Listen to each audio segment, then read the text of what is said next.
second game, and let's try and get the momentum and take it into the third game, and let's just be there and have a strong finish.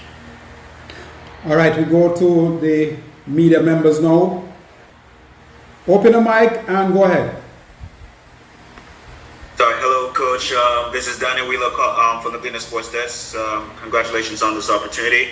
The first question I have for you, what are the things, whether tactically or personnel, otherwise, are you seeking to do differently from your predecessor? Well, we all, in terms of having an approach, we all have a different approach. No matter how we are, we could play the 3-5-2, 4-3-3, we could all play it very differently. We could get our wingers to come inside, we could get our fullbacks attacking, or we could do it the opposite way around. And we could look to have rotations. I'm very much about rotations. It's very difficult to change the personality of the team in the short term, because we are looking for results and we're looking to just pick a team and a squad that's going to get us results. However, I do like to press really high. I do like to make sure that the team are attack minded, and we like to pass the ball around, possession based play. How much of that we can get out in the short term is going to be down to the work that we do beforehand. But tactically, we're looking to press and then counter press, and just hopefully in the 5 phases of the game try to dominate the opposition. All right. And just a follow-up, I know that you obviously, with when Wimbledon was charged, you were a part of his backroom staff along with Warren Barrett and Marion Gordon. Will you still be keeping that same backroom staff, or are there persons that you would want to at least bring in at least for the last 6 games of the campaign? Well, what we're trying to do is very early days, and what we're trying to do is make sure that we speak to the players, speak to the staff. And I'll be holding a meeting actually tomorrow with all of that staff. Now, that staff has worked with us all the way through.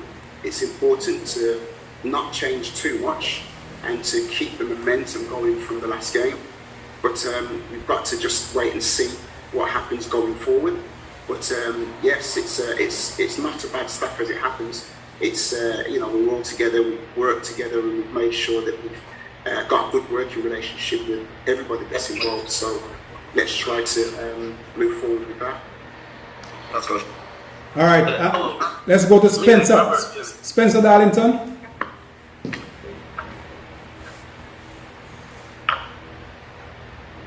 Spencer, open your mic and let's go ahead. Yes, sir. Thank you. Good afternoon to you and good afternoon to Paul and all others on this Zoom press conference. Paul, my question is, depending on how the results pan out for the remainder of Jamaica's campaign in this qualification series, how prepared would you be to accept the job on a full-time basis if that is offered by the JFF? Well, like you say, this is a results-based industry that we're in, and the sheer nature of the beast that we're in is that you have to do well. Of course, if I'm offered the opportunity to lead Jamaica, it's been a dream of mine for as long as I've been involved with Jamaica. So yes, of course, that would be something that I would seriously consider, because there are a lot of opportunities around the world, but this one speaks the loudest for me, and it always has done. So yeah, I mean, listen, it's more than just about the World Cup. It's about getting coaches in this country or in Jamaica better. It's about getting the boys and the girls coaches up to the level of being, really helping to coach the coaches. It reaches out far more than just qualifying for the World Cup. We want to get Jamaica to have world-class coaches that sprout from the island, and then we can have world-class physios and world-class S&Cs. And it's got more than just qualifying. So yeah, I will be here for the long term and hope to develop lots more than just results on the island. We want to make sure that we get these practitioners to turn them to be the very best that they can be, and get them into a world-leading fraternity of coaches. Thank you, Paul. All right, let's go to, thank you, Spencer. Let's go to sports down the middle. Good afternoon, everyone. Good afternoon. Eddie from Sports Down the Middle. Congrats again, Mr. Hall, on the job. Thank you, thank you. My question is, in terms of player selection, what would be your policy going forward? Well, like I said, in the short term, we've got to pick a group of players who are going to win us a game of football. And that's the policy. You know, we've got to pick the best players who are going to win us games of football. Now, that might change from Mexico to Costa Rica to Panama. However, the squad must be committed. That's one thing that I have always shown, and I would expect commitment from each and every player. And I would also expect that squad to be able to have the resilience and the materials to be able to beat a Mexico, a Panama, a Costa Rica, a Canada. It's really important that we have the players in the group who can go out and win us a game of football, and that's the policy in the short term. Probably in the long term, the medium and long term, we would look to try to get locally based players to get, to get experience around the professionals that have come from England and from America, and get them experience being around the older players. So yeah, we're looking at local players as well in the long term. But yeah, does that answer your question? Yes, it does. Thank you. All right, thank you, sir. Let's move to Robert. Robert, let's hear you. Yes. Yeah, good day everyone, and good day again, coach, and congratulations on your appointment. My question to you is that, 6 games to go, 7 points, how much pressure you think it will be on you as the coach to turn around the team fortunes at this time? Well, the pressure's there. Like I said earlier, I alluded to earlier, that it's a results-based industry. We know what we have to do. There's no hiding away from the fact that we need to pick up points. I believe that we've got the players to be able to pick up those points and really strike fear into the rest of the CONCACAF group. I felt with the last game that we played, the momentum was starting to shift. I think that was because we had some of the fans inside of the stadium, and they were such full of energy, and we're going to really need everybody to be in the right area, in the right space to push this team forward, and yeah, really put us under pressure to get those results. Yes, the pressure's going to be there, but I really do believe that this group of players can respond to that pressure and really make it difficult for teams to play, especially in Jamaica. We've got 4 out of 6 games at home, and we want to be able to make it a fortress and a difficult place for them to come, like how they make it difficult for us to go there whenever we go to an away ground. And just a quick follow-up to that. Support. How important it is for us to get all the support that we need to get us to even to 4th place. Tell me about that. It's vital. It's vital. If there's, we just need all the support that we can get, and the positive vibes and the positive messages that we can get. Everything needs to be thrown at this last 6 games. It really did help us that we had that crowd in. I know for a fact it helps us, because when we qualified in 97, it was vital that we had that crowd in there, and we all knew it was part of the social fabric, and socially it did so much for everybody. And I feel that if we can get as many fans in that ground, and as many fans' messages, goodwill messages, it's going to lift the players, and it's going to give us that boost that we need to go forward, and they'll feel the love, and we just need to be able to get as many fans as we can. All right, Robert. Thank you very much, Robert. Let's move now to Leighton Levy. Hello, Coach Hall. How are you doing? Congratulations on the appointment. Couple of questions I have for you. Structurally and in terms of formation, the Reggae Boyz started out a little bit shaky, but seem to be coming together in the last couple of matches that we probably should have won both of those. My concerns and I suspect that they would be yours, is that we've scored 6 goals from our 8 matches. We seem to have a problem getting the ball to our forwards. Either the route one approach doesn't necessarily work, because as we saw with Mikel Antonio against Panama, all they did was put the 2 centre backs on him, and that it eliminated any opportunity. It took individual goals from him to score against the United States and of course El Salvador. How do we get the ball to the forwards? What are your plans to get the ball to the forwards, and of course to improve structurally, that we have that structure, that formation that protects our goal, because we've already conceded 10 goals from those 8 matches? Yeah, good question. I think what we need to obviously think about is a balance with everything. We need to be able to get the ball forward. Obviously, we've been using our fullbacks to get forward and try to get crosses in. We've got, I think you're starting to see the team take some shape. The ball's going up to Mikel Antonio, it's starting to hold, and he's starting to get some players to support him, and we're able to build a little bit more. I like to build play. I like to get the midfield players on the half turn, playing forward. It's not necessarily a formation, it's a style. So whether you play 3-4-3, 3-5-2, 4-3-3, the players all know what style they're playing in.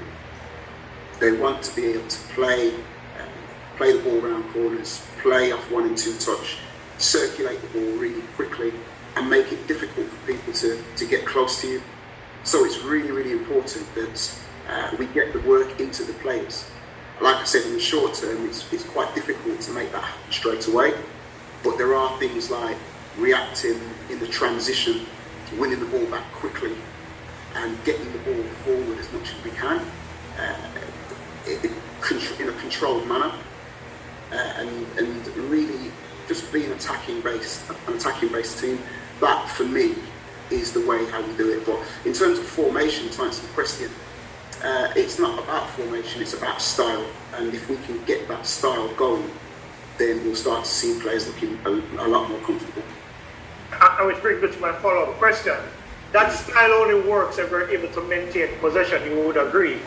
One of the biggest challenges we've had is that we constantly turn the ball over, especially in the midfield or in our defensive third of the field. You know, how do we fix that? Can you fix that in the short term?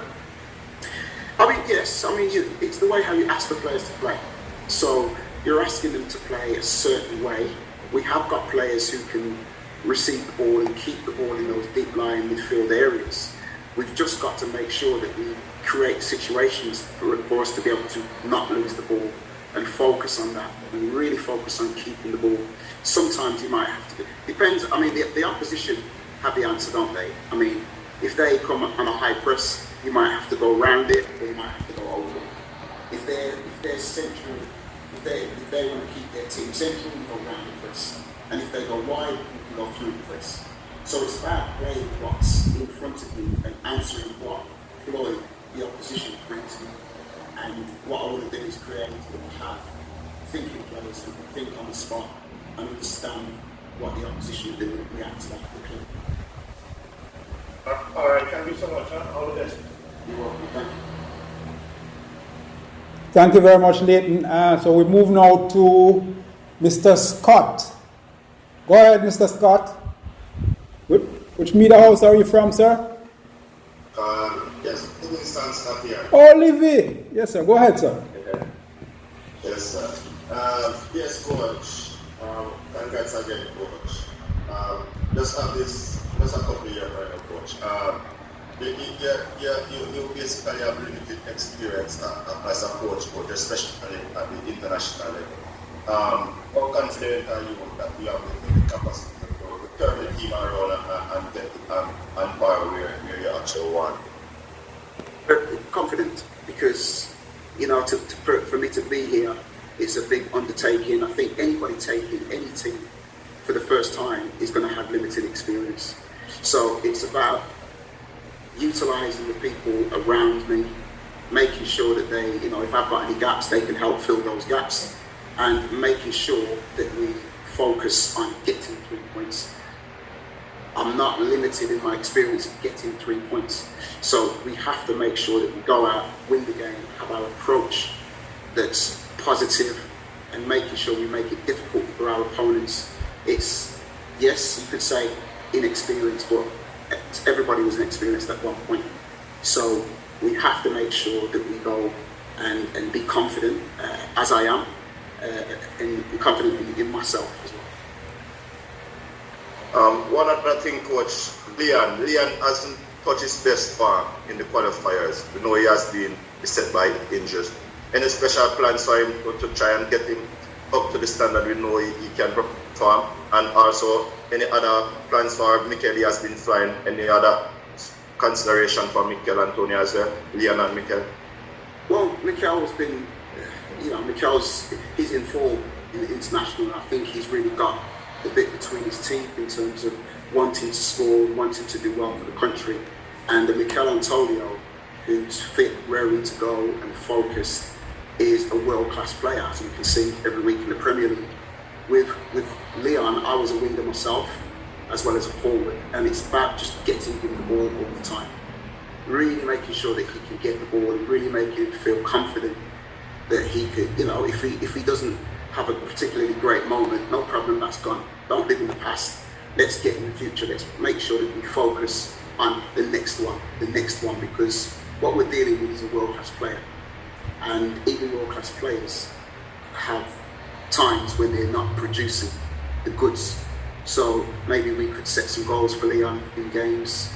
Maybe we could get Leon the ball all of the time and just make sure that he feels confident about taking people on. And if he takes somebody on 9 times out of 10 and he gets robbed 9 times, but he crosses the ball on the 10th time to be able to win us the game, that's all anybody's going to worry about and think about, and then people will be talking about.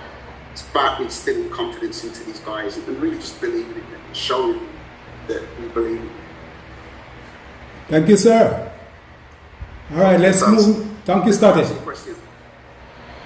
All right, we're going to move now to Sanjay Miles from The Observer. Sanjay? Greetings, Coach. Greetings, Sanjay. Coach, kind of a follow-up to Leighton's question about keeping the ball. Any thoughts about getting more creative players in midfield? Because keeping the ball has been one of our issues, as Leighton mentioned, we turn over the ball a lot. And also, are you thinking about bringing in any new faces to the campaign? Well, I mean, let me answer your second question first. That's what the Peru game is for. We want to see what we've got, and we want to see what quality that we've got with certain individuals in certain positions, and we can use that as a game, as a prep game, to see what under pressure in the fire, how those players can react and what they would work like with what I want to happen. The first question is it's about focus for me. Yes, you could change players, you could do whatever, and with that, I mean, the Mexico game is really starting now. So we're starting to focus on which players that we can call. It's really an open field for who we pick in midfield. So it's about making sure that even if we have those players, it's about making sure that those players prepare themselves right and try not to lose the ball. Try not to give up possession, even though that sometimes they might not look like the greatest players in the world. Again, we need to pick ourselves a team that's going to win us the game of football. And sometimes we may need to win a battle in midfield and then bring on the players who can play. So there's lots of different permutations that we can use, but we're still looking for players that can improve us in any position, really. I have another question. Go ahead, Sanjay, yes.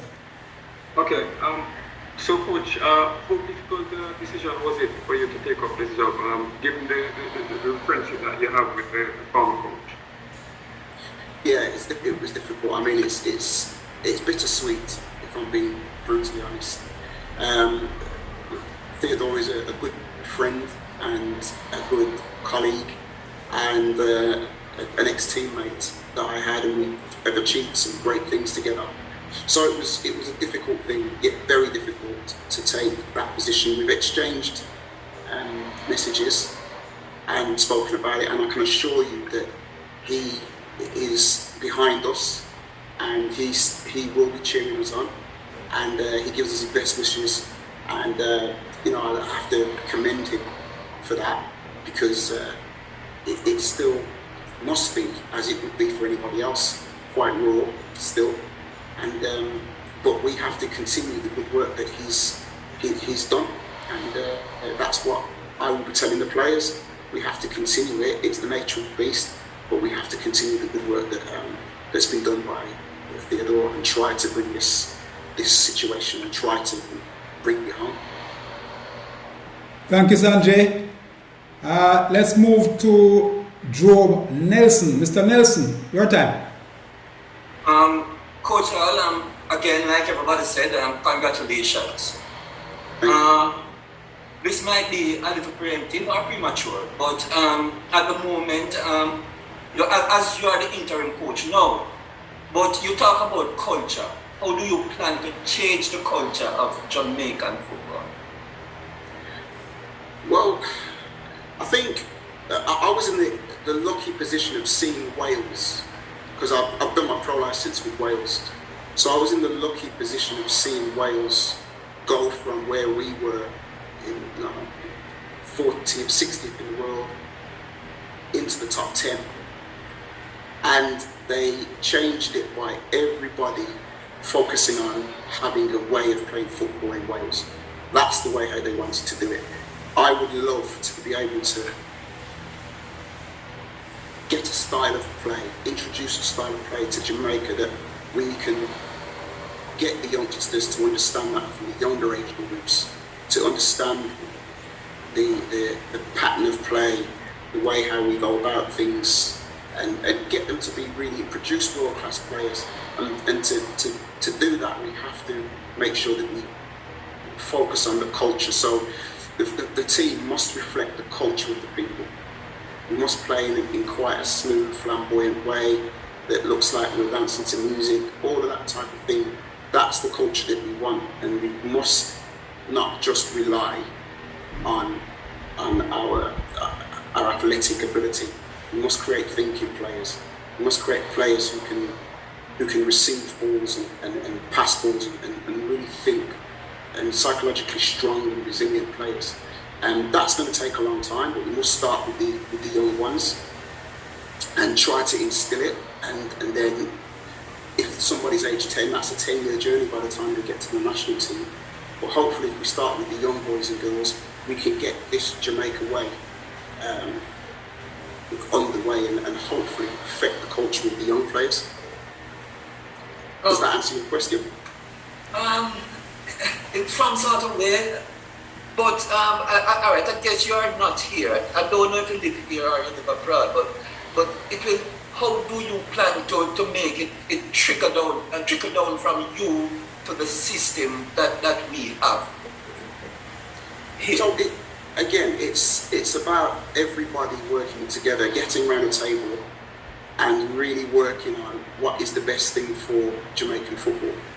And that is more than just myself. It's the technical director, it's the JFF, it's the schools, it's the local, it's the professional teams.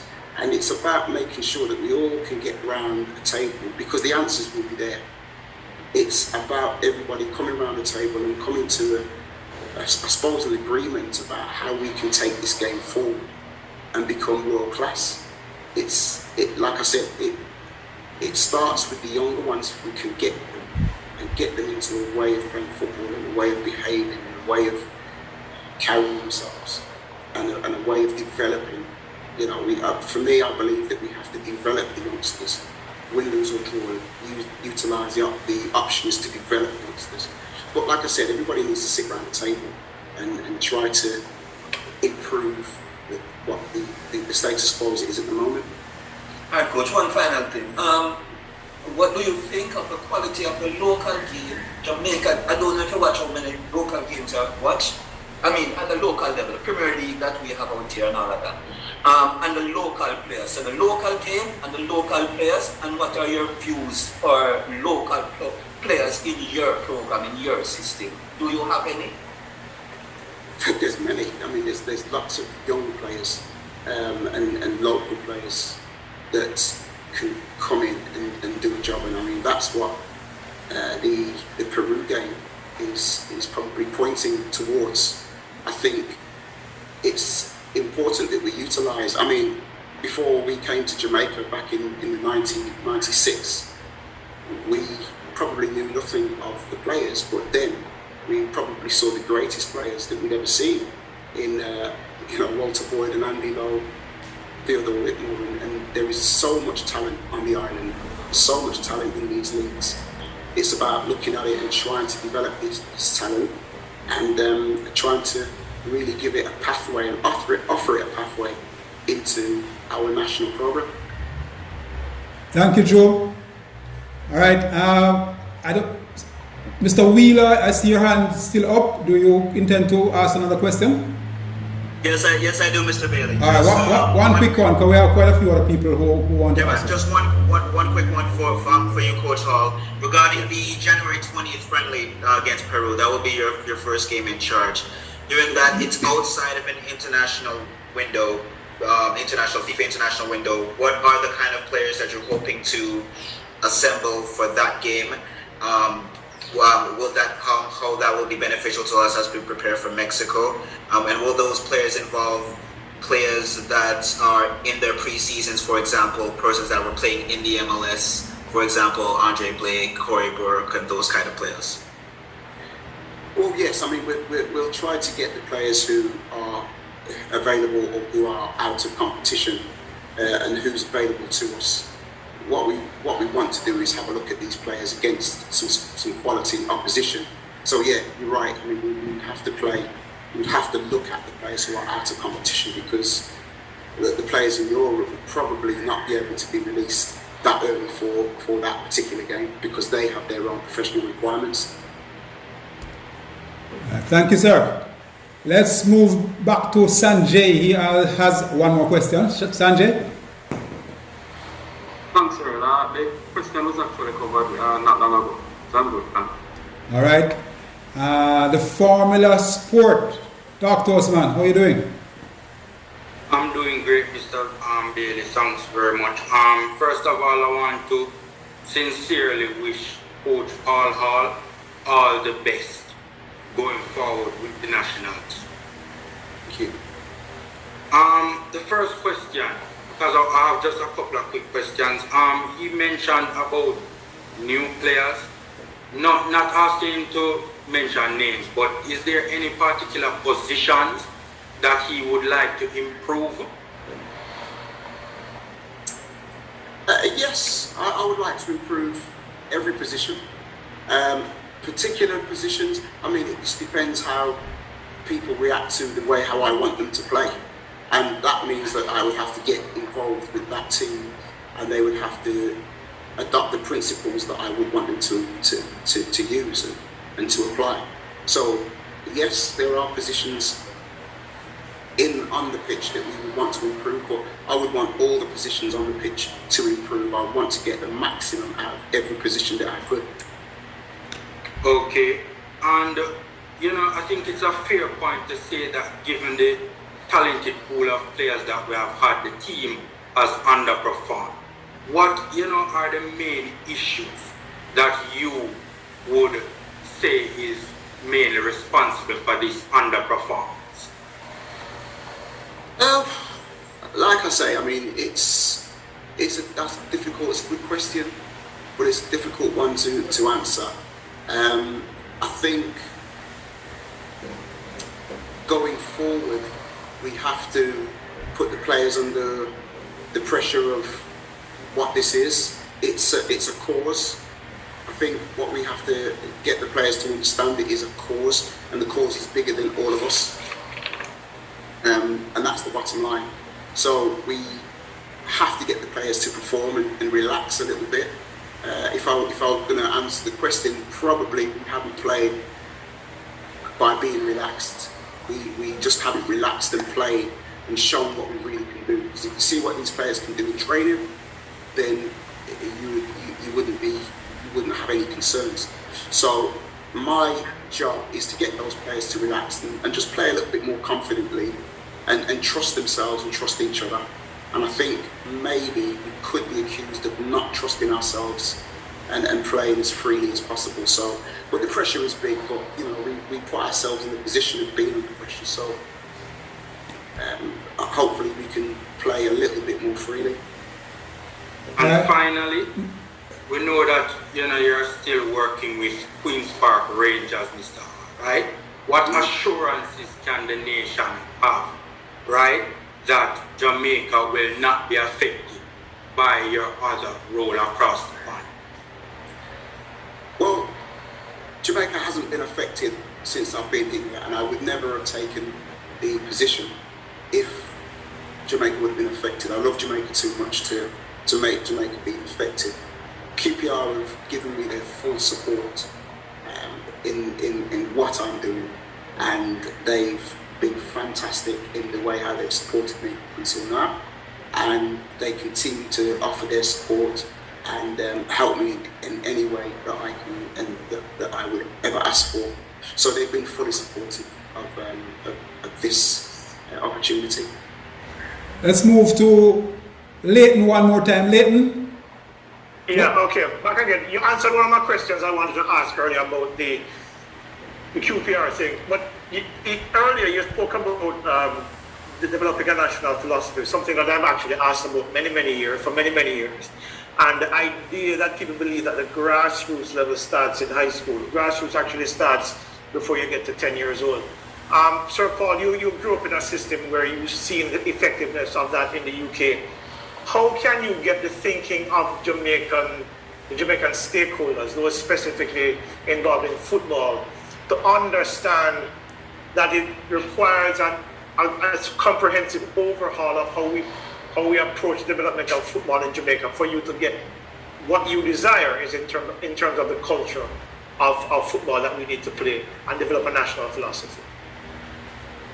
Well, the only way you can try to do that is to try to persuade and try to have conversations and try to show proof where it's worked. I mean, we've had Ricardo Gardner, so many players that have left the island who have gone on to become really good players. I think you've got to have these conversations of where it works and really try to persuade people that it will work, but it takes years to work. If you look at the successful countries that are all in the top 10, they've all had they've all had an overhaul of what they believed in. If you look at Spain, if you look at Holland, you look at Germany, you look at England, you look at Belgium, all these teams have had a major overhaul of what they were doing and what they did believe in. And they went about the world and took examples from everywhere else and they instilled it into their own country. And now many of those teams are in the top 10, of which Belgium and specifically Wales. If you look at the Wales model, Wales is so much like Jamaica, it's untrue. It's got 3.1 million people. It's a very small country and they're full of pride and they wanted to just get their own identity and they just said, let's have our own identity. And these are the conversations that we need to have, because it's a madman who continues to think that he's going to get change if he keeps doing the same thing. But if you try something new, now you might be able to get change. And the conversations that we have and the cohesion and the togetherness and the fact that we all want to just go in a single direction, which is to improve and to become world class. Yes, we may disagree, and yes, we might not agree on everything, but at least we can decide that we need, if you go and play against Belgium, they play in a certain way. Brazil play in a certain way. Argentina, all the top teams in the world have an identity that it's the reason why they're first class. They don't ever change their formation or anything else. You know that they're playing. You know that you're playing against England. You know you're playing against Germany, because they've got their characteristics and they use their characteristics to the best of their ability. So I hope we can really work together with everybody and work and have, we've got the athletes, we've got the footballers, just got to get them together and really get them into a style of play that's recognisable in the world. So people can say that's reggae ball right there. Yeah, thanks, coach. I'm back, Sir Earl. Sorry about that. My microphone was not working. All right, one quick one, yeah. Good afternoon, everyone. Congratulations again to Paul on assuming this position. I wish you all the best in going forward. Now, quick questions. We had players in the setup like an Ethan Pinnock, Jamal Lowe, Daniel Johnson, and Michael Hector. Do you have any thoughts of bringing back these players, and will there be any players that would be left out going forward? Well, like I said, it would be remiss of me to think that I'm just going to leave somebody out, or I'm just going to include somebody straight away. The Mexico game starts now, and without giving anything away, it's an open book.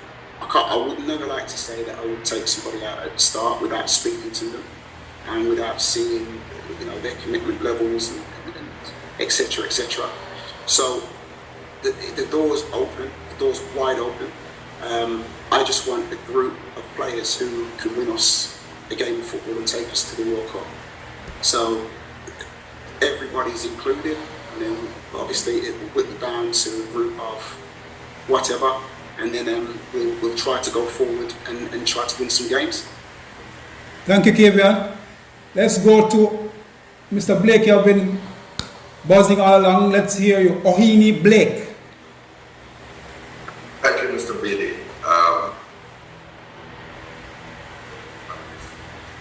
Firstly, your volume is low, Mr. Blake. Coach Hall, congratulations on your appointment.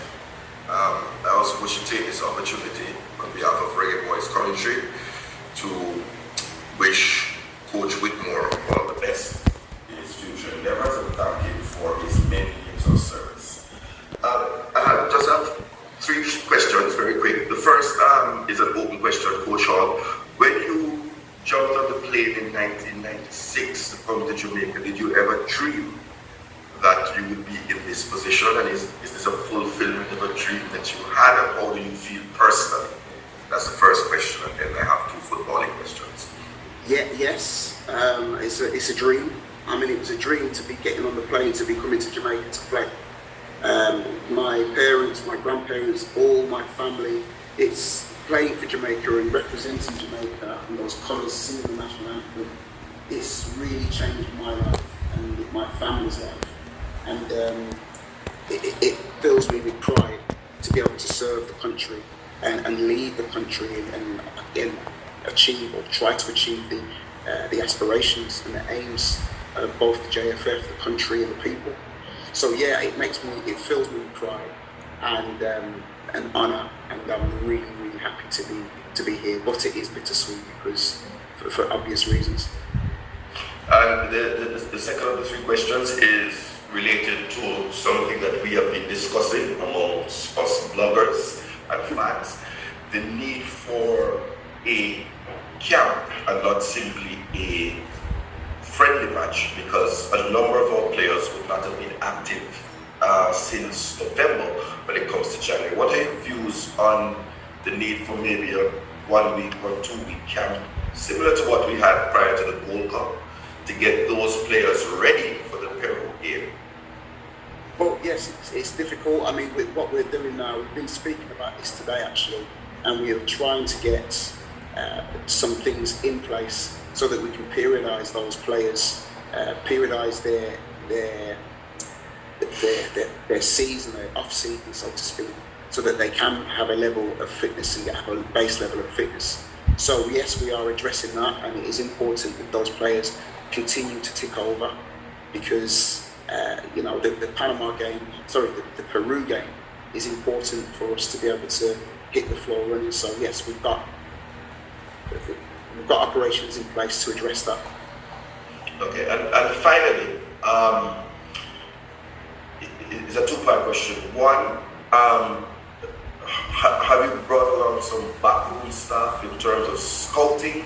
Because I know you're in the UK, and there's, for example, our schoolboy football being played now, and a caveat to that, or part B, is how do you react to the number of activities for like in the last 2 weeks of players in the United Kingdom are Premier League, that's the Premier League clubs who have indicated their interest to play for Jamaica. The latest being Manchester United, the Sean Bernard, and Crystal Palace's Terry Mitchell. How do you react to that? Okay, so the first part, I haven't, like I said, it's very early days with regards to bringing anybody in or having a look. I'm still to address the staff and speak to those guys. So that will be a work in progress. We do want to obviously have people in place where we can look at recruitment, look at young players, and look at the future potential players. So yes, that's something that we're thinking about. And we'll second part of the question again, please. How do you react to the flurry? I think there's at least 4 in the last 2 weeks who have indicated their interest, and those are past the Premier League clubs. Ohini, this is the last question, Ohini. We have to move on from this. Okay, let's hear it, Paul. All right. Yes, it's always good to have interest from players, and especially from the top clubs in England. We have to have conversations with these players to see what their commitment's like. We know that there's a World Cup coming up, and we know that a lot of players will make themselves available. So it's really, really important that we have conversations with these players, and if they can help us improve, brilliant. But we want to be able to people to be able to add value to what we've got and improve us and really be committed as well. That's number one thing. If you're showing commitment, it's key. Let's go to Crystal Davis in London. Crystal? Good day, everyone. Good day to yourself, Mr. Hall. Congratulations on your recent appointment. Hello. I'm okay. How are you? I'm not bad. Amazing. Just touching on what you said in regards to insanity, the idea of doing something and getting the same outcome. Now, you've seen the games from a different perspective. What's been your most invaluable takeaway, and how do you put into practice what you've learned so far? Well, the CONCACAF is so different from Europe. It's very, very different, and Theodore was quick to tell me that, and that was an invaluable experience. I think the fact that we really do have to just attack this assignment, that for me is going to be really invaluable. I think sometimes, like I said, I alluded to earlier, we've probably been guilty of probably not attacking the game straight away, and I would love to be able to, that's my personality, I love to attack. So, there's been lots of invaluable experiences, but the fact that I can say to the players, especially the guys coming from England, that this is a totally different style of football, and the fact that we've been able to do that has been able to give us momentum. And you've probably seen that in the last couple of games that we probably should have won. Thank you. You're welcome. All right, so that's you're the final piece of the puzzle. Let's hear it. Yes, sir. Robert Sherry from the team Star. How do you said that you are important to everybody, but how do you criteria for selection? Well, I think the players who are available are, what we need to be able to do is understand, are they playing, are they in form, are they really trying to, really get to the top of their form of their football club. The level of commitment is key. And just to be able to be playing at the top of their form at their football clubs. René Morris used to say that it was important for a player to be playing at his football club, and I think that's key. It's not life or death, but it is key that we need to be able to get these players who are fit, who can manage the load, and that's why what we're doing at the moment is we're measuring the players' minutes at each football club that they're at, and it's important that they have good minutes in their legs, and if not, then we need to provide programs for players to be able to keep fit during the off season. Yes, sir. Sorry, excuse me. I'd just like to say thank you really to Fitzroy Simpson and his B2 Sports Group for getting me into this position really, and for supporting my time here. I mean, he's been very influential in my involvement in this, and we're even though we're good friends, we're good colleagues as well. So I just wanted to say that. All right, there you go. All right, thank you, Paul, for being with us. Normally this wouldn't go on for so long, but a lot of information there. Thanks to all the journalists who joined us, and we want to say thanks for being around us, Paul. I mean, we know you have a long history with Jamaica, good history, and we hope that this history will, carry us forward. We want to ensure that Jamaica does well, and certainly that's why the Federation has come to you, because you are closer to the players. You know the players, you have been with them now for 6 months. All right, so we wish you all the best. All right, we will want to have a press conference tomorrow again, just because everybody on screen. We want to speak with Mr. Vin Blaine tomorrow. He is the new head coach for the ladies. So I'll send the link later on or tomorrow morning. I'll tell you the time, and hopefully we can have just as many people asking Mr. Blaine questions about ladies. Thanks again, Paul. Thanks to everybody. Thank you. Thank you.